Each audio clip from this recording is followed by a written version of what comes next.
గొర్రెలు కాసుకునేటటువంటి వాడు ఒక మహారాజు యొక్క కుమార్తెకి పతి అయ్యాడు. అయిన తరువాత మొట్టమొదటి రోజు రాత్రి ఆయన యొక్క నిజస్వరూపం తెలిసిపోయింది. అక్షరం ముక్క రానివాడని చీకటి పడిపోయింది. ఆ రాజకుమార్తె అంది, ఇంతటి నిరక్షర కుచ్చివి, మా తండ్రి బాధపడతాడు నువ్వు అల్లుడు అని తెలిస్తే, నా మీద పగపట్టిన గురువు నిన్ను నాకు భర్తని చేశాడు, బెంగ పెట్టుకో. ఈ ఉజ్జయిని నగరంలో రాత్రంతా నగర సంచారం చేసి తెల్లవారే వేళ కాళికాదేవి గుళ్ళోకి వస్తుంది. నువ్వు వెళ్లి గుళ్ళో కూర్చుని తలుపులేసి కూర్చు. ఆయనకున్నది మొండితనం. ఆ మొండితనాన్నే ఆస్తిగా ఆధారంగా చేసుకుని ఈశ్వరానుగ్రహం పొందగలిగినటువంటి శక్తిని ప్రచోదనం చేసింది. కాబట్టి నీవు వెళ్లి కాళికాదేవి ఆలయంలో తలుపులు వేసి కూర్చో. తెల్లవారుతుండగా అమ్మవారు వచ్చేస్తుంది. లోపలికి వెళ్ళిపోవాలి. ఇప్పటికీ వారణాసిలో వారాహి ఎలా తిరుగుతుందో అలా తిరుగుతుంది కాళికాదేవి.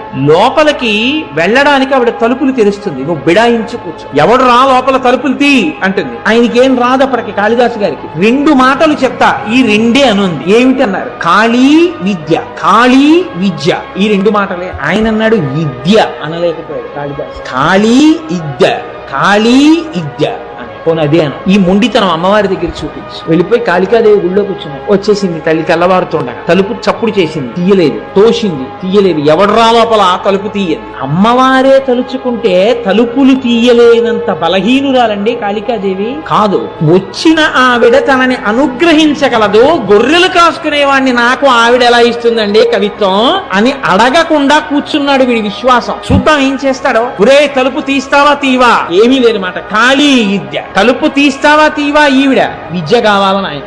ఆఖరికి ఆవిడ ప్రసన్నురాలి. షహబాష్, ఎంత నమ్మకం రా నా మీద అనుకుంది. ఆ నాలుక తలుపు సందులోంచి బయట పెట్టి ఇప్పుడు తలుపు కొద్దిగా తీసి విద్య ఇస్తే గాని తలుపు తీయడనమాట. విద్య లేనివాడు కాబట్టే తలుపు తీసుకోగలదని తెలుసుకోలేకపోయాడు. విద్యలు ఇచ్చిన తల్లి తలుపే తీయలేదా? తలుపు నేను వేసేయగలను ఆవిడ రాకుండా. ఈ మొండితనం విశ్వాసంగా మారిపోయింది అమ్మవారి మీద. ఇప్పుడు నాలుకొక్కటే బయటెట్టాడు. ఎడం చేత్తో దాన్ని ఇలా లాగి రాసేసింది బీజాక్షర. తలుపు తీశాడు. మాణిక్య వీణాం ఉపలాలయంతీం మదాలసాం మంజులవగ్విలాసాం మహేంద్ర నీలజ్యుతి కోమలాంగీం మాతంగ కన్యాం మనసా స్మరామి చతుర్భుజే చంద్ర కళావతంసే కుచోన్నతే కుంకుమ రాగశోణే పుండ్రేక్షు పాశాంకుశ పుష్పబాణ హస్తే నమస్తే జగదేకమాతః అంటూ మహానుభావుడు శ్యామలా దండకం చేశాడు. మీకు అందరికీ తెలుసా శ్యామలా దండకం అత్యద్భుతమైనటువంటి దండకం. ఆవిడ ఎక్కడ ఉంటుందో దగ్గర నుంచి చెప్పేశాడండి శ్యామలా దండకం.